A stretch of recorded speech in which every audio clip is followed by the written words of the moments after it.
ችግር አለው አብረሹ ብታድሪ ምናምን ከምትሉ ብትመክሩት ደስ ይለኛል። ማድረግ ያለበት በመጀመሪያ እንደዚህ የሚሉ ሰዎች አንደኛ ያንቺና የብሩኬን ሰላም የማይፈልጉ ያንቺና የብሩኬን አንድነት የማይፈልጉ ሴትነት ምን እንደሆነ የማያውቁ ክብር የሚባል ነገር ምን እንደሆነ የማያውቁ እንደፈለጉ እነሱ ከማንም ጋር የሚጋደሙ እንደፈለጉ እነሱ የቤተሰብ ክብር ምን እንደሆነ የማይገባቸው አንቺን ለመጣል የሚፈልጉ አንቺ ላይ እንከን ለማውጣት ሰበብ የሚፈልጉ አንቺን ሁሌ ጥሩም ሰራሽ ደግም ሰራሽ ሁሌ አንቺን ለመሳደብ የሚፈልጉ ውድቀትሽን የሚመኙ በእናንተ እስከ ጥልቁ ድረስ ከጥግ ድረስ የሚቀኑባችሁ ሰዎች ናቸው።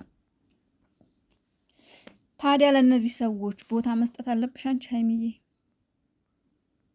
ለእነዚህ ሰዎች ቦታ መስጠት የለብሽም። እነዚህ ስርዓት የሚባል ክብር ምን እንደሆነ የማያውቁ ሰዎች ናቸው።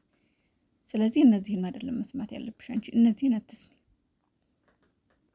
ሰላም ቤተሰብ እንዴት ናችሁ? ደህና ናችሁ ወይ? ያለው እግዚአብሔር ይመስገን። በያላችሁበት ዓለም ዳርቻ ሰላማችሁ ይብዛልኝ። የሀይሚዬ ማዘን፣ የሀይሚዬ ማልቀስ፣ የሀይሚዬ መበሳጨት በጣም ያሳዝናል። ለመሰላችሁ ምንም ያህል እንኳን ብሩኬ ፕራንክ እያደረገ ቢሆንም ግን ለእሷ የሚሰማት ምንድን ነው? ለእሷ የሚሰማት እስካሁን የለፋችበት እስካሁን ያበቃ ብዙ ነገር አለ አይደለ? እንዴት በቃ ምን ማድረግ አለብኝ?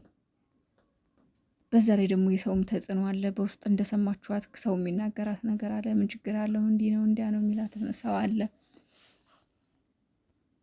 ስድብም የተጨመረበት ማለት ነው። እንደዚህ የሚሏት እሱን ስለማታምኚው ነው፣ እሱን አታምኚው እያሉ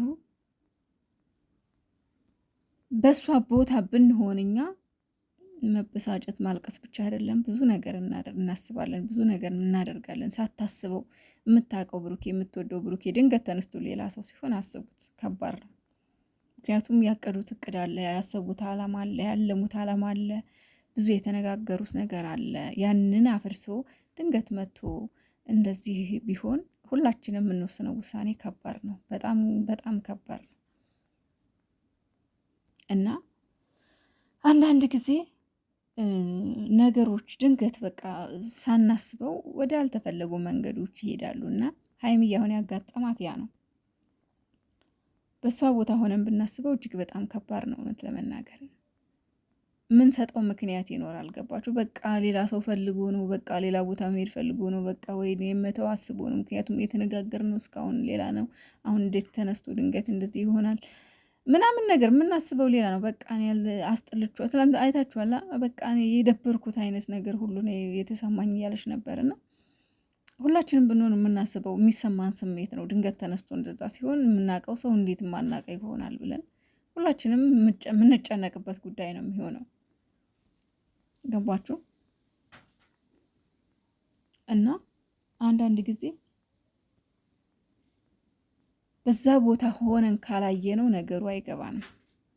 እና እሷን በውስጥ እየገባችሁ እንደዚህ እያላችሁ የምታስጨንቋት ሰዎች አንደኛ መግቢያ ላይ እንደተናገርኩት ክብር የማታውቁ፣ ሴትነት ምን እንደሆነ የማታውቁ፣ ወግ ባህል የማታውቁ፣ ለቤተሰብ ክብር ምን እንደሆነ የማትጨነቁ፣ እንደፈለጋችሁ ከማንም ጋር እንደፈለጋችሁ የምትሆኑ ሰዎች ናችሁ። ሀይሚ ደግሞ እንደናንተ አይደለችም።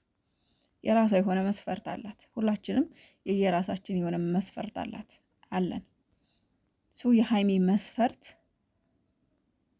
ክብር የሚባለው ነገር ከፍቅር ጋር መኖር አለበት። ገባችሁ? እና ብሩኬ ደግሞ ይሄንን ፕራንክ ማለት እያያት ነው። በእሷ አሁን ድንገት እንደዚህ ስትሆን አንተም እርግጠኛ ነኝ ጥሩ ስሜት አይሰማህም። በእርግጥ ባለፈው አናደውሃል፣ አስከፍተውሃል። ግን ደግሞ በቃ ይበቃል። ዛሬ ጨርሰው ብሩኬ፣ ይበቃል። ከዚህ በላይ አትሄድበት። ፕራንክ ነው ብላ እንኳን የምጠረጥረው አይነት ነገር አይደለም ያደረክ ያለው ማለት ነው። እና እባክህ ከዚህ በላይ አታስከፋት ሀይሚን፣ ይበቃሃል። ማድረግ ያለበትን ነገር እንዲያደርግ ምከሩት ብላለች ሀይሚ።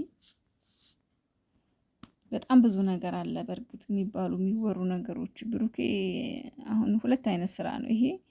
ብዙ የሚባለው ነገር አለ፣ የእነሱንም አፍ ይዘጋል እያደረገ ያለው ነገር።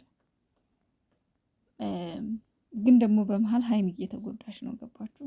እያዘነች ነው በዚህ ልክ። ትናንትና እግዚአብሔርን ከልቧ ነው ያለቀሰችው። በቃ ክፍት ነው ያላት ታውቃላችሁ፣ ክፍት የመጨረሻ በቃ ምን እንደምታደርግ ግራ። ስታለቅስ ደግሞ የእውነት ስታለቅስ ታስታውቃለች። እኔ የውሸት ታውቃላችሁ ፕራንክ ስታረግ ባለፈው ነግሬያችሁ መጀመሪያ ቪዲዮ ስሰራ ቀድሚያ ሀይሚ ውሸትሽን ነው ብያለሁ፣ መጀመሪያ ማለት ነው። ለምን አፏ ላይ የምታደርጋቸው አክቶች የውሸት እንደሆኑ ወይም ደግሞ ፕራንክ ሊሆን እንደሚችል መገመት በጣም ቀላል ስለሚሆን ማለት ነው። ይሄ ግን የእውነት ነው። ፊቷ ሁሉ ቀልቷል። ምንም የገባት ነገር የለም። ፊቷ ሁሉ በቃ የሆነ እንትን ብሏል። እና ቡቡዬ ከዚህ በላይ እንዳታስለቅሳት ሀይሚን እባክህ። ይሄ ምንም የማይመስል ነገር ነው። ወይ ደግሞ በግርግር ሽማግሌ መላክ ካለብህ በዚች አጋጣሚ ተጠቅመህ በቃ ሽማግሌ ይላክ፣ ተጋቡ፣ ተሰረጉ፣ በቃ እንደሚሆነው ሆኖ እንጂ ከዚህ በላይ ሀይሚን እንዳታስለቅሳት ቡቡዬ። ሌሎቻችሁ ደግሞ እየገባችሁ የምትሳደቡት ሰዎች ደግሞ በመጀመሪያ ለእነዚህ ሰዎች ሀይሚዬ ቦታ ትስጪ። ኮሜንት አታንብቢ፣ ሲጀመር አታንብቢ። ለምን ታነቢያለሽ? ከኮሜንት አታንብቢ። ምክንያቱም እንኳን አይደለም እንደዚህ አይነት ነገር ጥሩ እንኳን ሰርተሽ መቼ ጥሩ ኮሜንት ጽፈው ያውቃሉ እነዚህ ሰዎች? ስለዚህ ኮሜንት አታንብቢ። በቃ ኮሜንት ላይ የሚጻፈው ነገር አንቺን አይገልጽሽም። ስለዚህ አታንብቢ፣ በቃ አትስሚያቸው፣ በነዛ አትከፊ።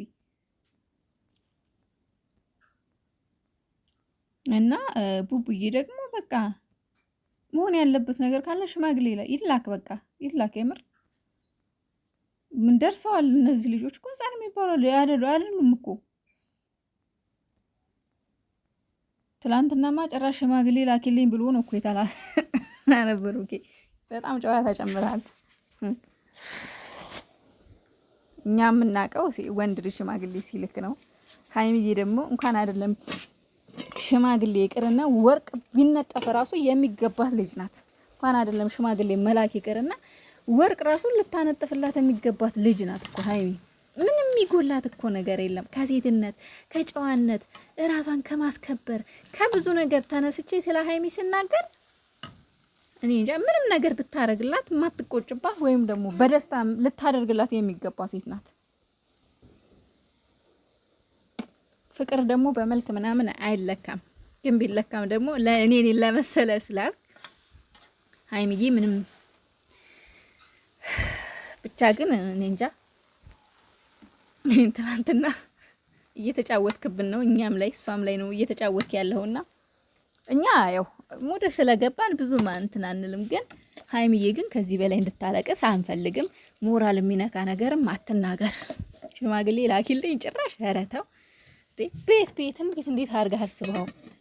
ቀኝ እኮ እንደዚህ ብለህ ስትናገር በጣም ብዙ ወይኔ ቡቡዬ እውነቱን እኮ ነው ቡቡዬ ደግ አደረገ እያሉ የእናንተ ጠላቶች የሚደሰቱ ሰዎች አሉ፣ አንተም ፈላጊዎችም ቢሆኑ። ስለዚህ ለእነዚህ ሰዎች ሲባል እንኳን ኧረ ይደብራል።